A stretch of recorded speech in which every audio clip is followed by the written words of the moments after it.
Hello and welcome to Life as a Scale Model. If you're new here and you haven't subscribed yet, please do so and also like the video so we can do really well in the algorithm today. We appreciate all the support that you guys have given and we hope to be around for a real long time. Today we're going to be painting details on the Enterprise B. As I said before, this is one of my favorite ships and it's also one that I feel like we get to do a lot of really fun customization with. So we're going to start with the most obvious and possibly easiest part to paint. That's the housing around the giant impulse engines that are on the back of the saucer. This is really old trivia at this point, but when Generations was in production and they were looking to use a ship to represent the Enterprise B, they knew it needed to be an Excelsior class starship. But because of some of the things they had written into the script at the time, they also knew that they would probably need to tweak it so that we wouldn't have to they wouldn't have to destroy the actual model of the Excelsior that they created for Star Trek 3. So they add a little bit here and there to change up the look, and that's how we got the Excelsior class refit. And these giant impulse engines were one of those additions that were made to the model to differentiate it from the original Excelsior. Also, you probably know, if you're a hardcore Trek fan, that they added little wings along the side of the star drive section so that they could make a big giant hole there and not destroy the main hull of the Excelsior.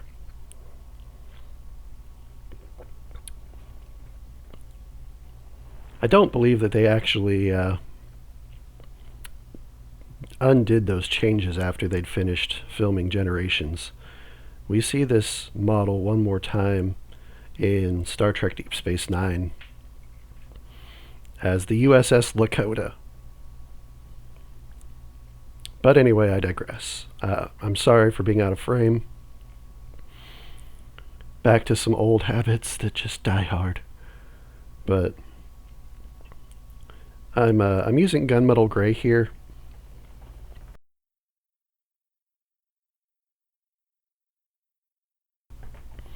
One of the reasons for using gunmetal gray is it's shiny. I like it. It's pretty close to the darker gray that I'm going to use for other parts of the ship. But it just adds a nice shiny sheen to kind of break up the monotony of the chromatic colors that I'll be using. Still not in frame, but at least you're not being blocked by my hair today. That comes later. But I'm using a large brush to just kind of get everything laid down. One of the reasons I'm pulling the model so close to me is because I'm using my reading glasses to do the painting. You get a lot more visual information as I do the starboard side impulse engine here. I've always been told, do long, slow brush strokes. I think that really depends on the application personally. I find if I try to do super long brush strokes with acrylic model paint, I usually lose a lot of pigmentation along the way, and it doesn't work out quite as well in reality as I imagine it working in my mind. So I just try to make very careful, very, very short brush strokes to make sure I'm getting even pigment coverage. That'll give you a nice, good, even base coat to work with as you move forward in the process.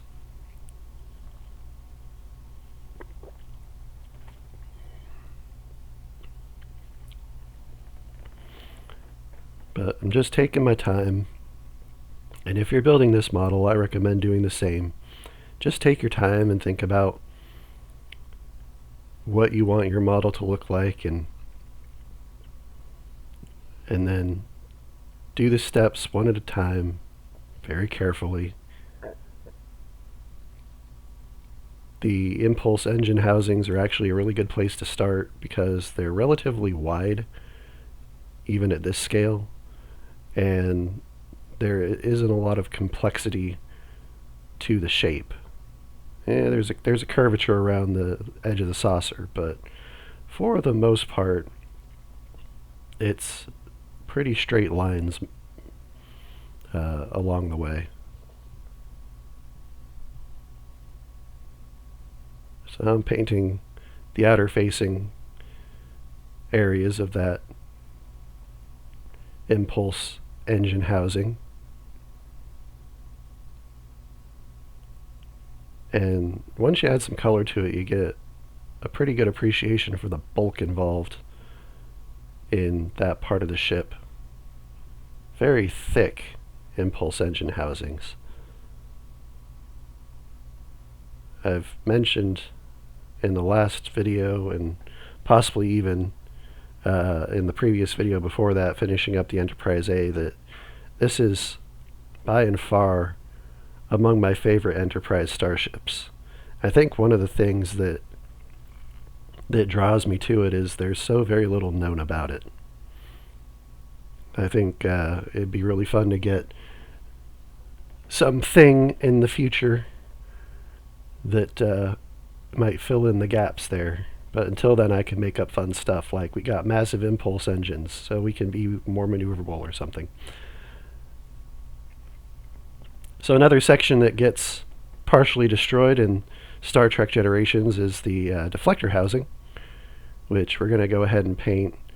At this point, I'm using Vallejo German Gray. It's almost black, but not quite black. My reference material didn't do a superb job letting me know what colors I should use in various different parts of the on various different parts of the ship. So I kind of went with my gut, but the instructions were saying a medium gray, and my reference material in the Haynes manual was a darker gray, and I feel like German gray kind of hits the in-between point between a really dark gray, almost black, and a medium gray. And I think once we get everything decaled and finished up, the results will give us some pretty good stuff. I am doing my best to not paint the actual deflector. Oh, there we go. We killed the record. 0 days without hair incidents. Sorry, guys. Anyway, I jest. I'm doing my best to not paint the actual deflector so that I don't have any of that dark German gray showing through when I try to paint the deflector itself. It's not a huge problem if that happens, but it is nice to not have to go back and do several coats to cover up stuff that didn't need to be there in the first place. So a bit of a time saver.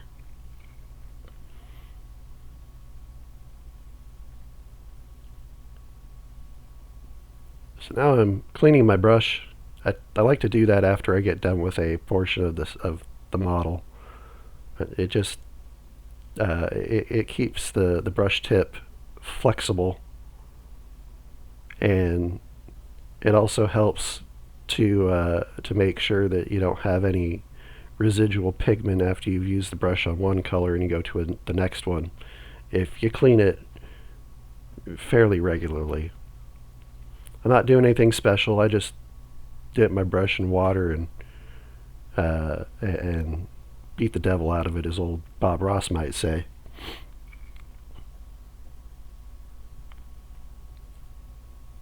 But I'm just doing a double check there on my deflector housing before I move on to this interesting area of the neck, which of course is a carryover from the Excelsior itself, obviously.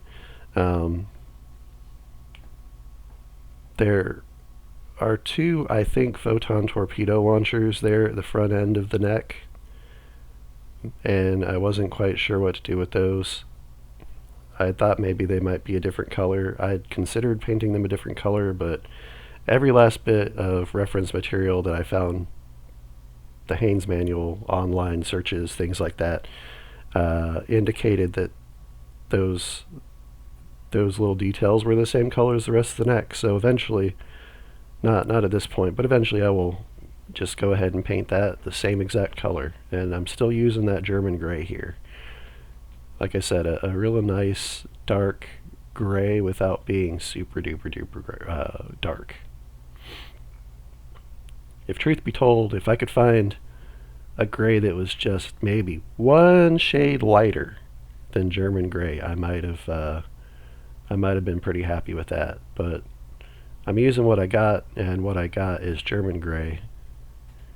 And for my purposes, I think it's going to look really good. It's really hard to tell the difference between German gray and black until I get the lacquer on it. Once the lacquer goes down, that really pulls the color out, and it really helps to offset that super dark black looking color and make it actually look gray.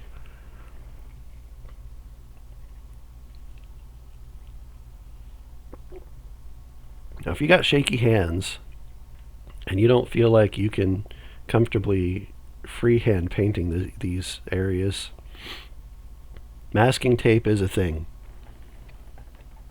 And I try to recommend, as I'm doing certain techniques, that you don't push yourself too far outside of your comfort zone.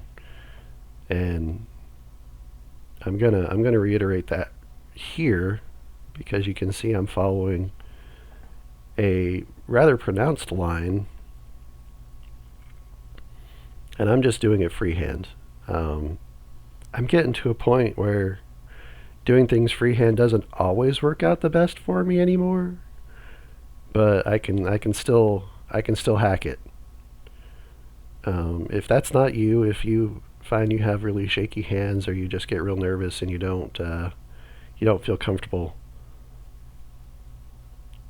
doing the freehand thing, then by all means lay down some masking tape and use the masking tape to help you get the lines as crisp as you would like them, because that's what masking tape was invented to do. And if you were doing this, say, for a model competition or something, then you would absolutely want to be using masking tape, because those judges are going to look at those lines and they're going to judge. That's their job. We're just going for the looks good at 2 or 3 feet away.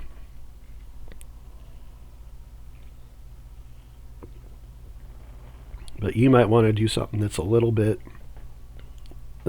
more clean and professional looking. To that I say, you do you. You can see my hand shaking right now. Like I said, I'm getting up there. I've seen some stuff when it comes to modeling, and it's caused my hands to get a little bit less reliable. So I'm pulling my I'm pulling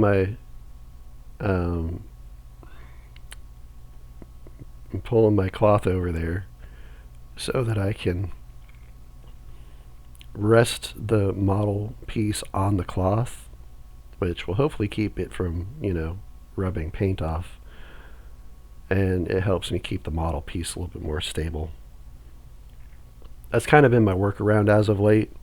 I find if I can have the piece of the model in contact with the table, it helps keep things stable, and it makes freehand painting quite a bit easier for me. If you knew that, congratulations. You probably need to schedule some some mandatory and maintenance oriented doctor's appointment. If it's news to you, then feel free to steal that one because it really does make life easier. I didn't used to have to do that, but things are what things are, and now I do. I do find it quite helpful.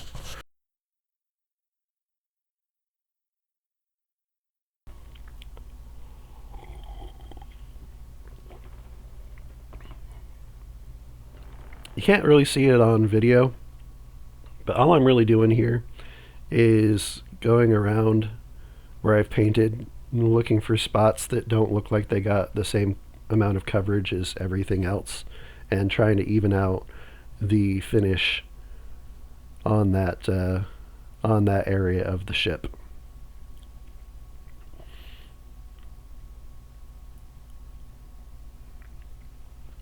Now there's one more piece that needs to be painted here on the star drive section, and that's the doors for the shuttle bay, or at least one of the shuttle bays, if the Haynes manual is to be believed. There is a shuttle bay that's kind of situated traditionally on the back end of the star drive section. And then there's the weird one that's there at the bottom of the star drive section. We're not going to do anything with that one. We've already finished that one.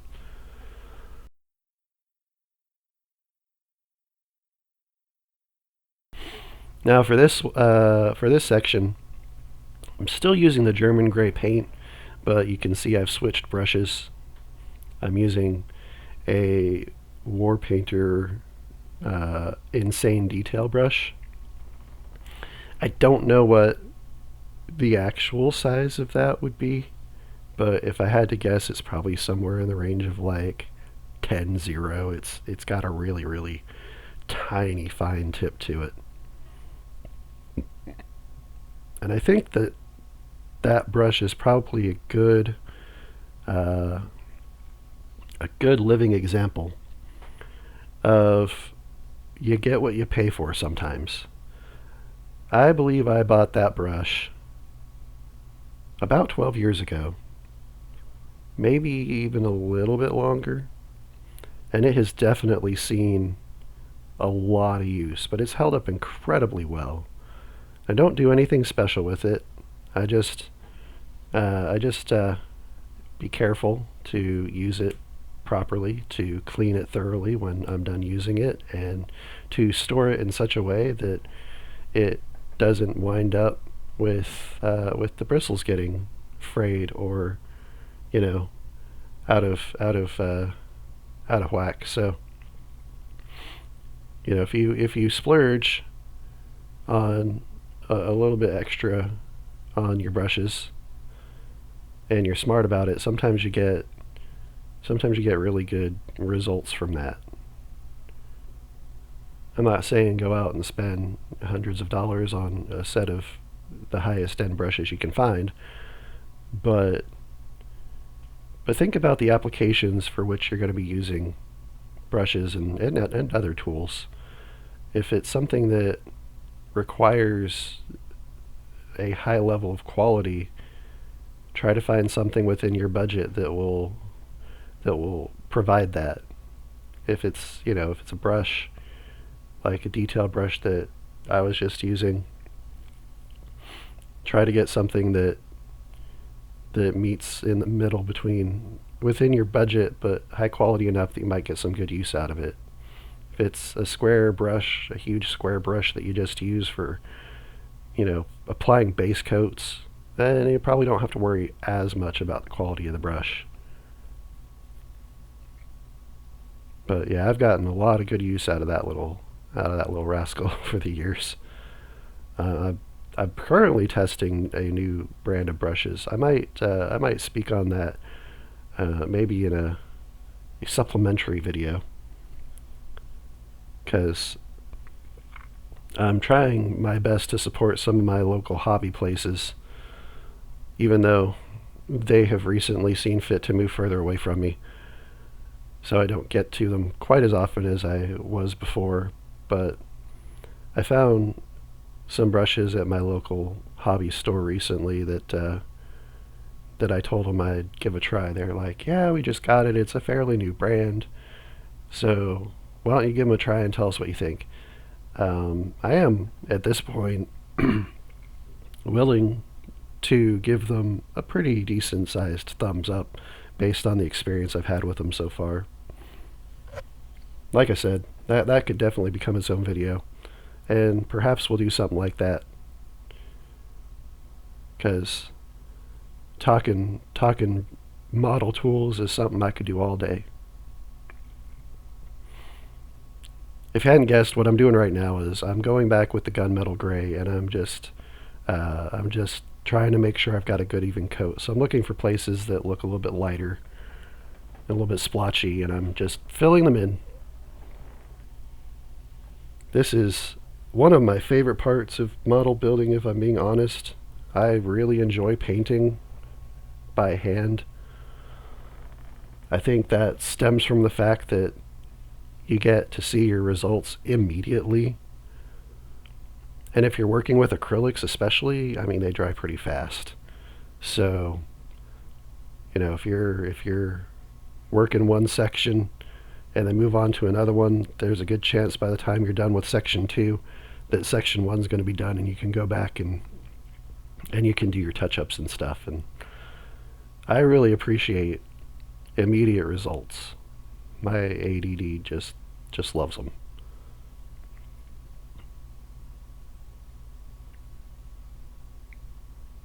I did get some stuff where I didn't want it. This is one of my hacks that I'll show you here in just a bit, when I get stuff where I don't want it to be. It's not going to work all the time. It kind of depends on the type of paint you use for your base coat. In this case, I'm using a lacquer paint for my base coat, and since I'm using a lacquer paint for my base coat, it's got a little bit of a glossier sheen to it, and I can take a wet Q-tip with some water on the end and get those splotches that I don't like. I can get them gone with relatively little effort. So that is one of the advantages of using a lacquer-based paint as a base coat. However, it does also come with its disadvantages. It is kind of hard to get flat acrylics to stick to a lacquer-based paint. Sometimes. Not all the time, but sometimes. It depends on the paint you're using. There are a lot of factors, but I have had moments where I'm like, why won't you stick to my model? And it's because I realized, I used lacquer-based paint, and I basically got a gloss coat. And hardly anything sticks to a gloss coat. But now that we got that little emergency taken care of, we're going to move right along. I would like to point out, you can kind of see there's a section right around where the bridge area is that forms kind of a U shape, and then there's like little squares that go the perimeter around that. And in my previous builds of this model, I painted those gunmetal gray as well. But the newer versions of the kit come with decals for that area, so we're going to try using the decals that round 2 has provided for us this time. However, if you want to keep your look consistent, then paint it whatever color you've decided you want your accent colors to be. It felt kind of weird not painting it, if I'm being honest, because I've built this model a couple of times before, and every time I painted it. But then I noticed, there are decals for it now, and they've got little details on the decals that I don't even know what they are, but they're there. So in my pursuit of making this as detailed and screen accurate as I can get it, we're going to go ahead and use those decals. So now we're coming up on yet another fun part. We are going to paint the insides of the impulse engines. This is a portion of the model that I didn't actually work on the last time I've built it. It's the smaller impulse engines, the ones that were on the regular Excelsior that wasn't refit.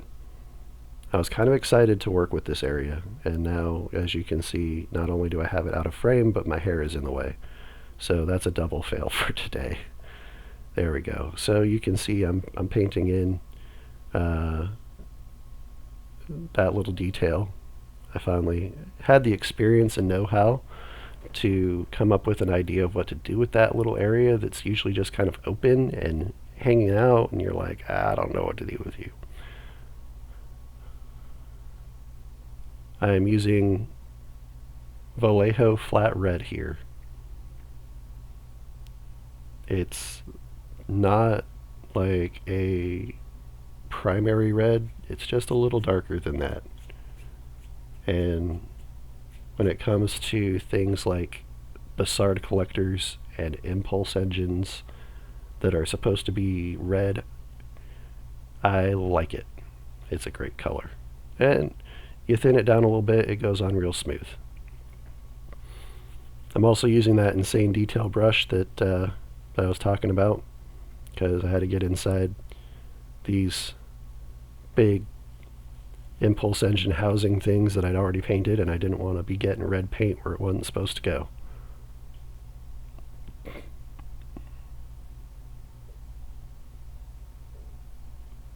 I'm just very carefully in there with my insane detail brush, using my reading glasses as a help to see where all the paint needs to go with clarity and as much detail as I can get in my eyeballs. And yeah, that's definitely why you can't see what's going on right now. I'm thinking I'm going to upgrade to an apparatus that's a little bit more tailor-made to what I'm doing. Reading glasses are great when you're reading, because you can hold the book as close or as far away as you need to in order to get the glasses to focus. But obviously, when you're dealing with model painting, and especially when you're dealing with model painting that you're trying to use to demonstrate to other people, it doesn't always work out so great.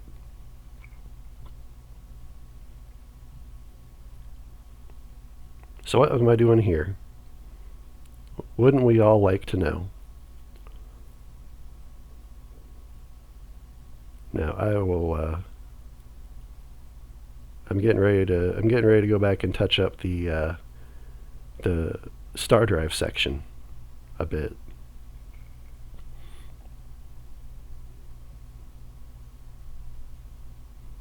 Or am I? Actually, I think I'm painting the deflector dish. Curse me and my bombastically awesome hair. There we go. Now we can see a little bit. Yep, I'm using Warpainter Arctic Gem to paint the saucer, or to paint the deflector, sorry. I found this at a local game store that only opened maybe about a year ago, that's right down the road from me. And I was looking for something to replace a Tamiya paint that I usually use for deflectors and whatnot. And the problem I had with that paint was it was a gloss paint. And Tamiya didn't make the color in flat. And as we've discussed before, a gloss paint will paint onto a flat paint just fine. But a flat paint has a lot of trouble painting onto a gloss paint. So I wanted to find something that was as close an approximation as I could get to this Tamiya gloss that was also a flat acrylic. And what I found was Army Painter Arctic Gem, and it's been absolutely fantastic.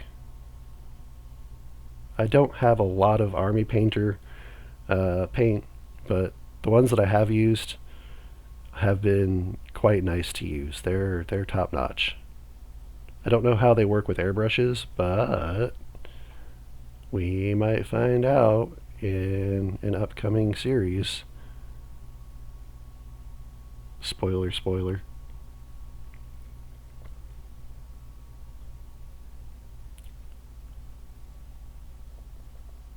So I left this part in because I wanted you guys to get an idea of just how tedious painting can be, even when you're using acrylics and things are moving along pretty well. There's still sometimes quite a bit of downtime that we have to worry about.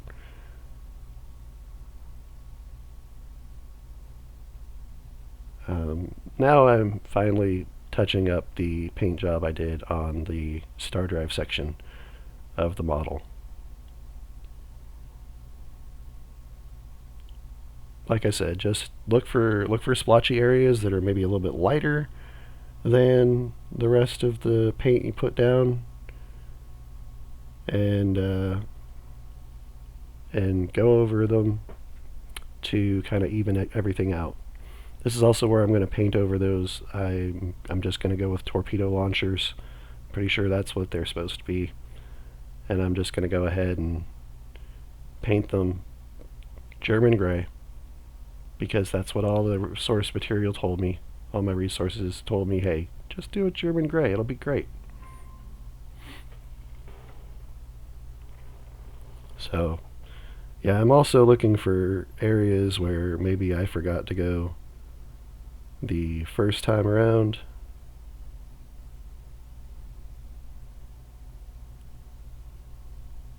So that I can make sure that everything has fantastic, even, complete coverage.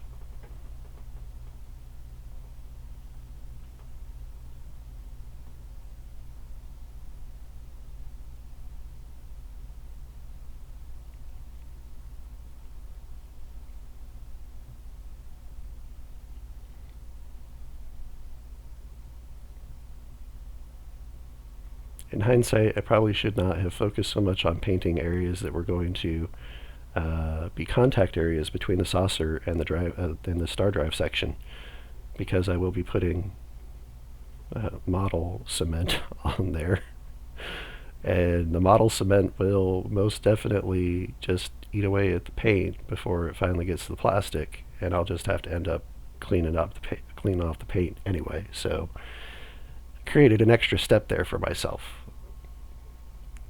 You're going to find that that's going to be a running theme for this build, because I'm going to extraordinary lengths to do this build as nicely and as accurately as I can. Now we're going to do something a little different. If you're a more experienced modeler, you've been around the block a few times, you may be familiar with the term wash and the idea of putting a wash on your model. At 2500 scale, I don't think it's necessary to put a wash on a model, but I had an idea and I just wanted to go ahead and give it a try. If you watch Star Trek Generations and you look at those massive impulse engines that are on the back of the saucer, there's a section that's really bright red, and then the rest of it is kind of a darker, duller red. So what I'm trying to do here is I'm taking water in my little pipette, and I'm going to dilute the paint, and I'm going to dilute this paint a lot, because what I want to get is I want to get something that's real thin, but not like real thin like consistency wise. I mean, yes, it's going to be thin consistency wise too, but I want something that's real thin in terms of in terms of pigmentation, so that as I'm painting, I'm not getting like total coverage from just one coat. Like, it's going to go on really, really thin, and it's just going to leave a little bit of the color around it. I think I maybe went a little bit overboard with this one, but it seemed like a good time to demonstrate, okay, this is how we can do a wash, and I'm going to show you here in just a second just how thin this is. I mean, look how easily and how effortlessly that just flows from side to side on my palette. And that's the kind of thin we're talking. And I think if I'd been more patient and maybe done a couple more coats with this, it probably would have worked out better, but I got bored. But I'm just going to go in there. We're doing what we like to call pin wash, essentially. We're not taking a big brush and glopping it all over. We're going to take that insane detail brush and we're just going to try to put a little bit exactly where we want it. And because it's so thin, it's going to flow into a lot of the crevices and details that are molded into the plastic. And we're definitely going to be doing a lot more washing later on the channel as we get into larger scale models, because washes can be a great way to pull detail out of your model kit where perhaps you've got details molded into the plastic that don't show up so well, or you've got I use them a lot when I do like World War II tanks and stuff, and you've got equipment that's been strapped to the side of a tank or something, and you want to kind of get a little bit more detail out of the things that are packed in that bundle. So they can be really helpful in helping to pull extra detail out of a model under certain circumstances. Pin washes, typically I've seen those used a lot when people are building airplanes. If you watched the anniversary video and caught the glimpse of my stash, then you know that I have a lot of airplanes waiting in the wings, pun intended, that we're going to work on later on with the channel. And then we will probably do some pin washing, probably quite a bit of pin washing if I had to be honest.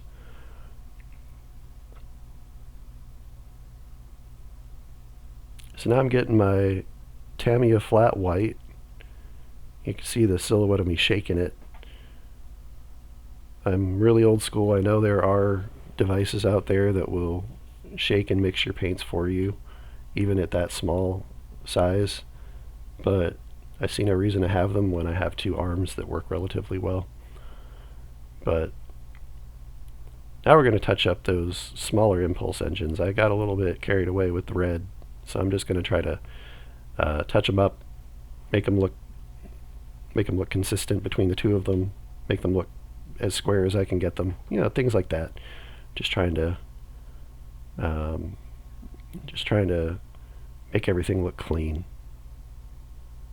I imagine it might be a little difficult to tape these areas at this scale, but if you've got the patience and you've got the desire to do so, you're definitely going to get much cleaner lines than I will.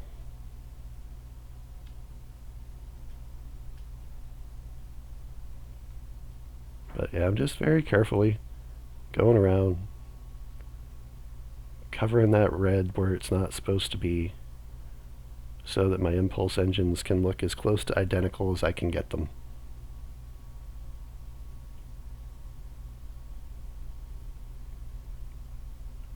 We're just going to have to try for a no hair incident next video, guys. Maybe I knocked my camera out of position or something. I'll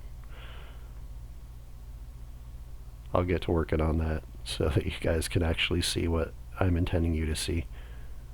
But in the meantime, you can see as I pull away, once I've done some brushing, that the impulse engines are in fact starting to look a bit better, not quite so sloppy. And that is definitely the beauty of using a base coat color that you can match to a pot if you're going to be using sprays. It's nice to know, okay, if I make a mistake and I get some paint somewhere it's not supposed to be, it's not the end of the world. I can just open the pot of the same exact color as the base coat and I can fix it. It's not always possible, but when it is, it's really nice.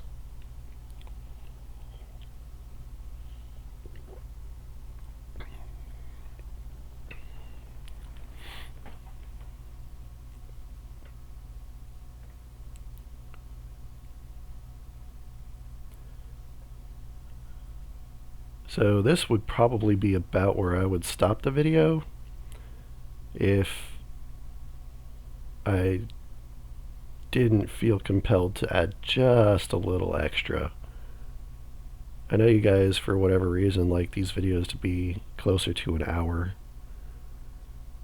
That's pretty much all that needed to be done with the detail painting.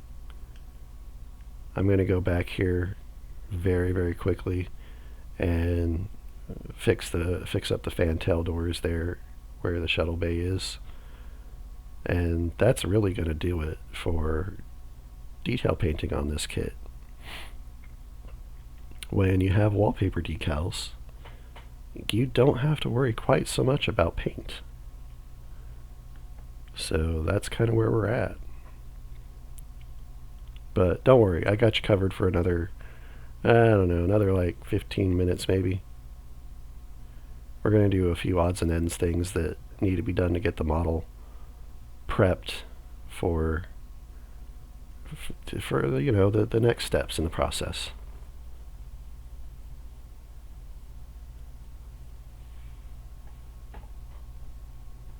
Right now I'm inspecting things to make sure that they meet with my relatively high quality standards,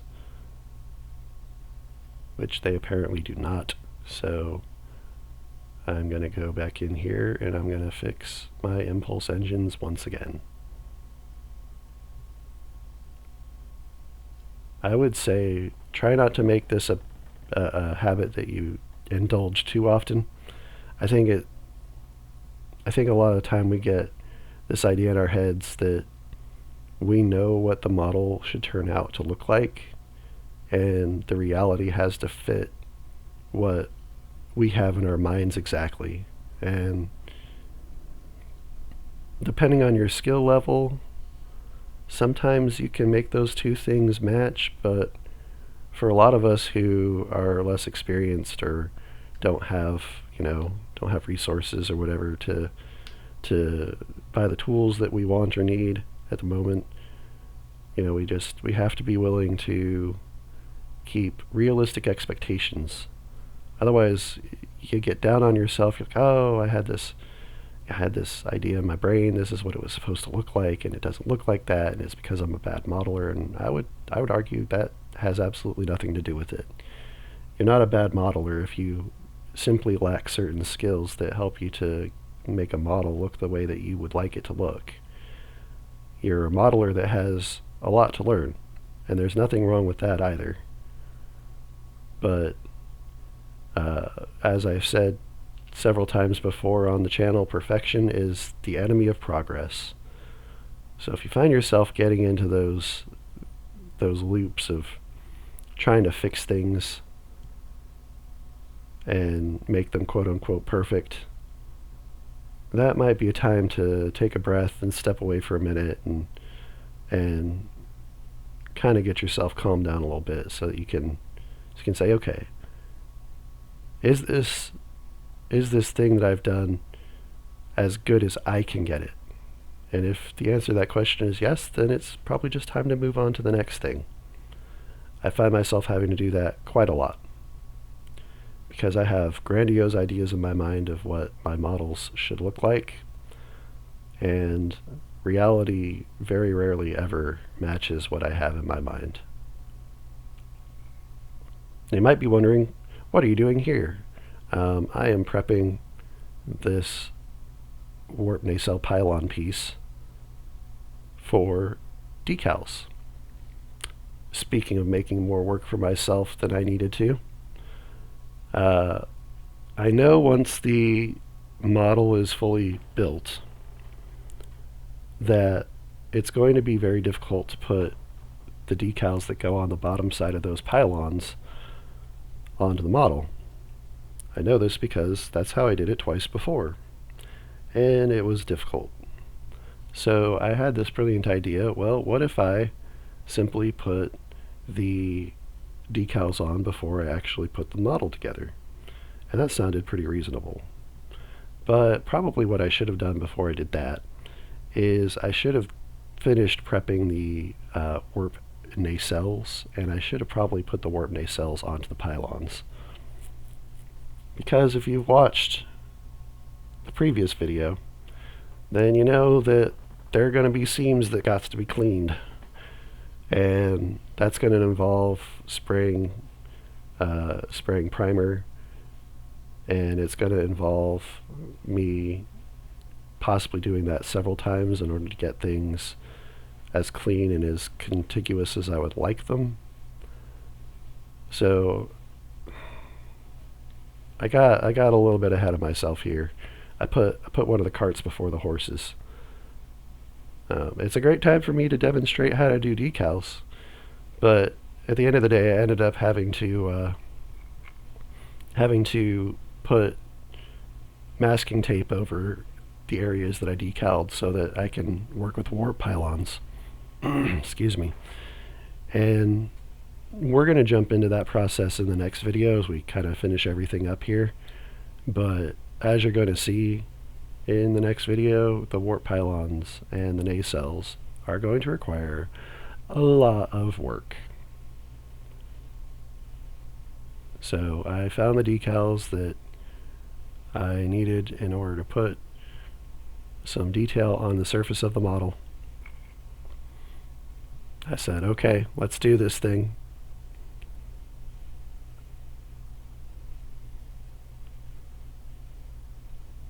I'm just carefully cutting it out. It's a good time for a PSA on proper hobby knife control. Always be really careful with your hobby knife, guys, because you never know when they might get away from you and try to harm you. So always be careful. Always be conscientious of what you're doing. What I'm doing right now is I'm spraying some micro sol onto the warp pylons. It's going to give me a nice wet surface to work with so that I can work with those decals a little easier. It's also going to help the decals to adhere to the model. Pro tip, there are a couple of almost imperceptible breaks in this particular decal.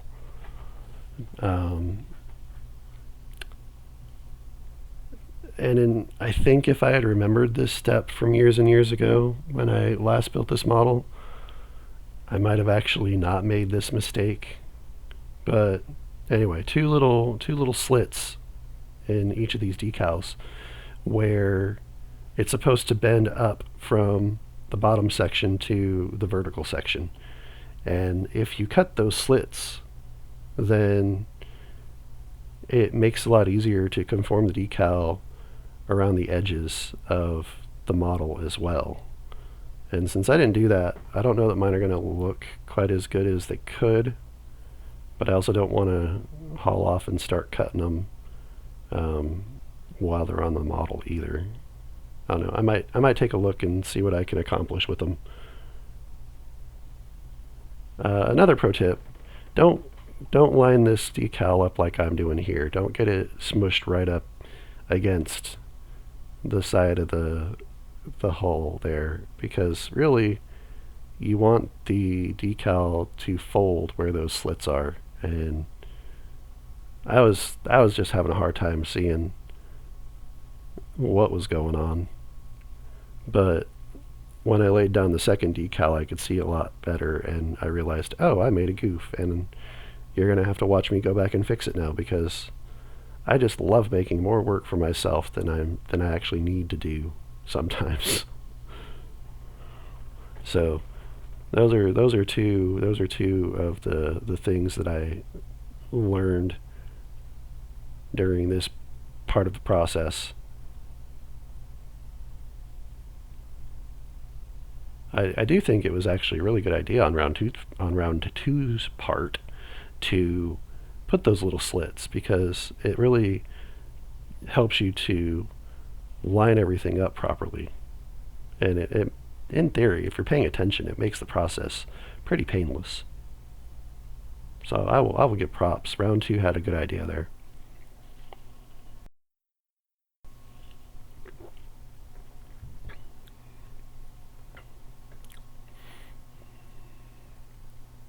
But yeah, I'm trying to see some of the details that are on the surface of the model. I'm trying to see just how lined up everything is, and I just can't. That's one of the drawbacks of working with white as your base color. It sometimes makes it really difficult to see details on the surface of the model. But I'm going to call that one good, and I'm going to move on to the next one. I was using my brush. I had micro set on the brush, and the micro set actually will cause the decal to shrink a little bit, kind of like a shrink wrap, and it will, help the decal to conform to the surface of the model better. So I do appreciate having that in my life, because it if it works the way it's supposed to work, it takes the decals from looking like decals to looking a bit more like they're actually painted onto the model. It can be kind of hit or miss with round two decals, because round two decals sometimes are really thin and porous and permeable, and at other times they are basically like an actual vinyl wrap. And you never know from kit to kit which ones you're getting. But like I said, if they're used properly and when they work the way they're supposed to work, they really help take models to the next level when it comes to decals. So microsol when you apply the decal, and micro set to get the decal to really set down. And I might be backwards. I get those two things confused. That's why I have the bottles color coordinated, and I've got numbers on them. Tell me which one I'm supposed to use first. And I apologize if I'm backwards. If you find out later that I am backwards, please disregard everything I just said the last 2 minutes. Now, as usually happens, I'm going to come at this decal with slightly better experience, and it's going to turn out slightly better as a result. Maybe you find that to be the case in how you work as well.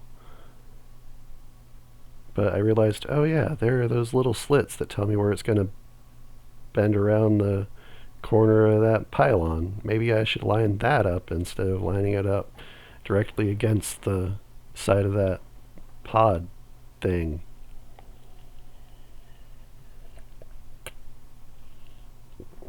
So that's what we're doing.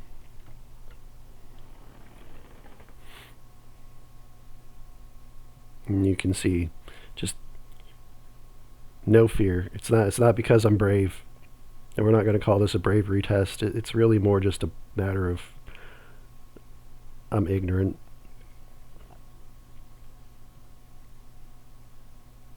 I'm in that oh, that will never happen to me mentality. Yeah, decal breakages never happen to me until they do, and then they're frustrating. But it does show you, if you're gentle, you can get away with quite a lot with these decals. Like I said, sometimes these decals are just really thick. And this one's just thick enough that I can get away with doing all sorts of really dumb things. Like pulling one up after I've already laid it down. Because why not tempt fate? Actually, one of the reasons that I'm not so concerned about how I'm handling the decals here is I actually uh, did a project several years ago where I made something approaching Jean-Luc Picard's wall of ships from Star Trek First Contact. And I took all the Enterprise models and I spray painted them gold. And since you don't need any of the decals for that, I wound up with extra sets of decals. So I knew if I goofed and I broke a decal, I could just go back and cut that decal out of a backup set that I've got. I understand that that is probably uniquely a me thing, so I'm going to recommend that you just handle your decals with care and try not to handle them too much, lest you might break them. But if you happen to find yourself in the fortunate position of having backup decals, it's not the worst thing in the world. It definitely helps to ease the tension when applying decals.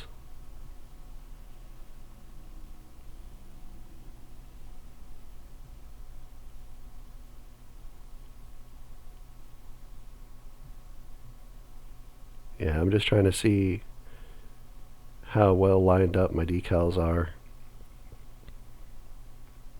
Now I'm putting that micro set or microsol, I can't remember.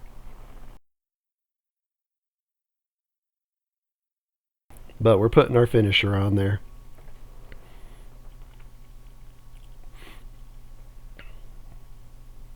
And now we're going to put the gloss coat on the star drive section and the saucer to get those ready for decals for the next episode. So you can see I'm just doing little U-shaped passes, and I'm stopping when I get off the model and restarting before I go back the other direction.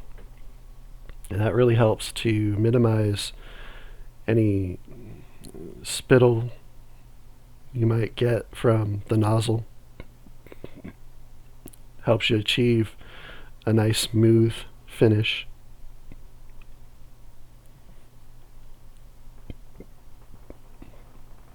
But now that's done, we are going to call it a day. That was a tedious and exhausting build. Thank you guys for sticking around till the end. Thank you for supporting the channel. And until next time, happy modeling.